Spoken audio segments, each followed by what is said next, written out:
There's nothing quite like a distant horizon to inspire heady thoughts, which the Ascension, that moment in the Christian story after Easter, when Christ disappears before the disciples' eyes, as the Spirit descends even like a dove. What is this story about?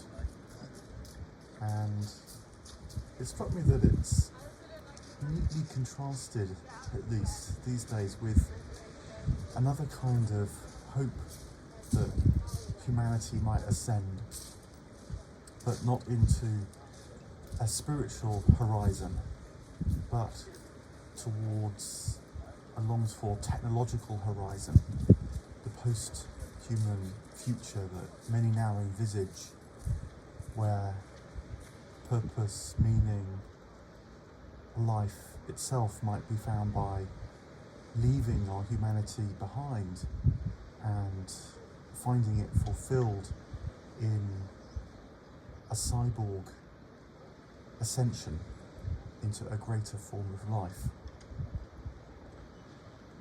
But that contrast is very illuminating between ascension and posthumanism.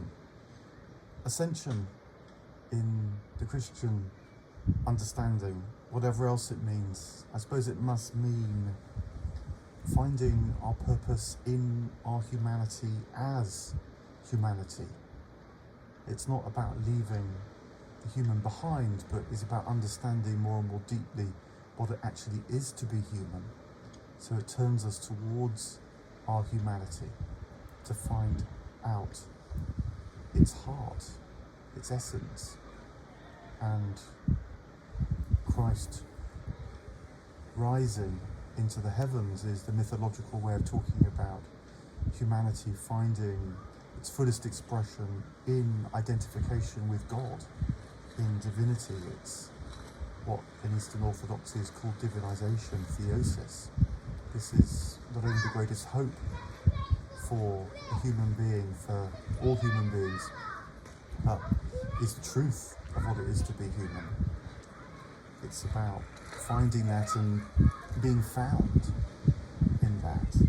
It's about the fullest, truest kind of freedom, which is to know yourself as one with God, who is fully actualized and therefore fully free.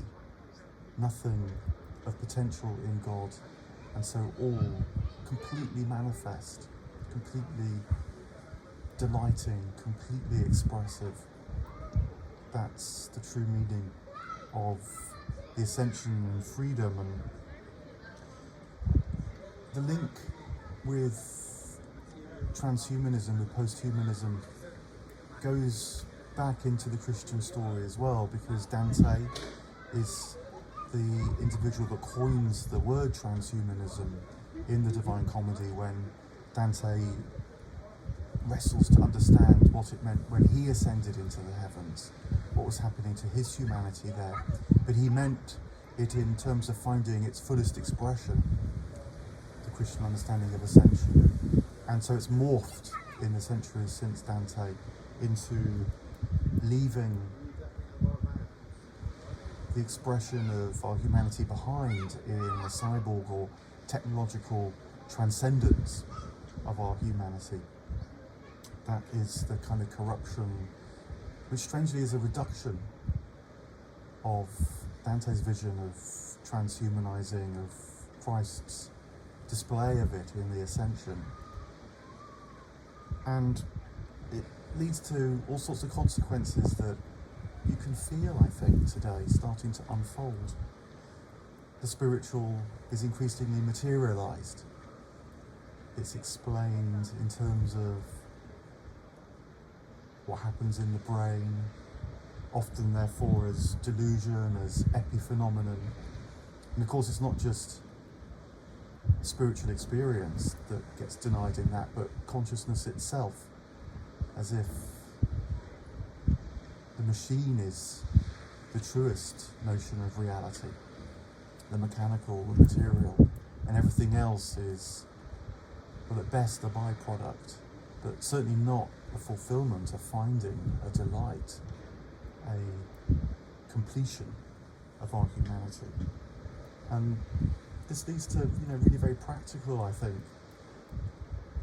implications, which we see that our desire, no longer allowed or even knowing how to find its fullest satisfaction in God, in the ground, the origin, the wellspring of our humanity, runs out of control and seeks, as Blake puts it, more and more of the myriad things, rather than understanding that through and behind and within the myriad things is the one being that is the true source of satisfaction.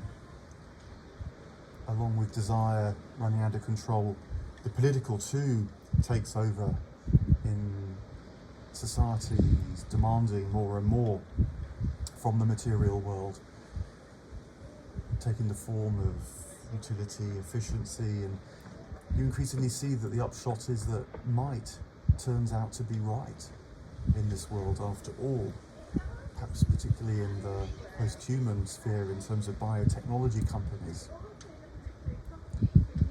What Plato feared, risks coming about in the post-human future.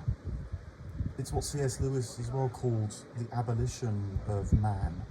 If you deny the fullest vision of our humanity, participation in God, as Lewis knew it as well, then choice becomes increasingly alienated because it doesn't quite know why it's choosing, what it's choosing, what direction it's taking. And this doesn't just affect humanity, but denudes nature as well as our minds, because the whole world, rather than being seen as a participation in the divine, a kind of path all ascending back to God from whence it came, becomes seen as merely as much tools or resource or material to be exploited in the technological future, which of course requires these resources. Power too gets changed.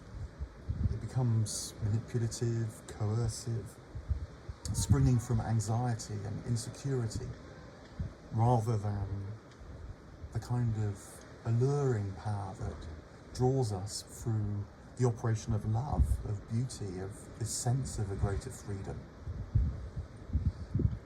Death too becomes mixed into this swirl of anxiety and fear. It becomes an enemy rather than somehow amazingly being understood as the path, and puts us therefore at enmity, with ourselves as well as with nature. You can feel the fibres of this post-humanism reaching out more and more as it develops, and even the vision of what it is to be human in terms of the collective changes as well. This isn't just an individual loss of the sense of being human, but the one humanity in this vision of Christ ascending is a vision of all ascending. Not until everyone is saved is anyone saved, because we know ourselves as persons when we know ourselves as humans, deeply interconnected in our lives of love, lives of connection, our personhood being formed by all the persons around us. But that gets lost in a kind of fend for yourself culture, where what counts is not human connection but human competition, and might is right, wealth buys the future. A lot seems to follow, therefore, when reflecting upon this Feast of the Ascension and the loss of the goal for our humanity found within our humanity that it promises. The post-human future that reaches towards a technological horizon is one that brings a lot of promise, of course, but seems increasingly to risk havoc at the same time. And I guess what it's lost is the transcendent horizon, the spiritual horizon of the Ascension that can judge and assess and discern what technology might be doing, because it knows that all human activity is in the service of this greater goal, which is to know what it might be to participate in the love, the beauty, and the freedom of the divine.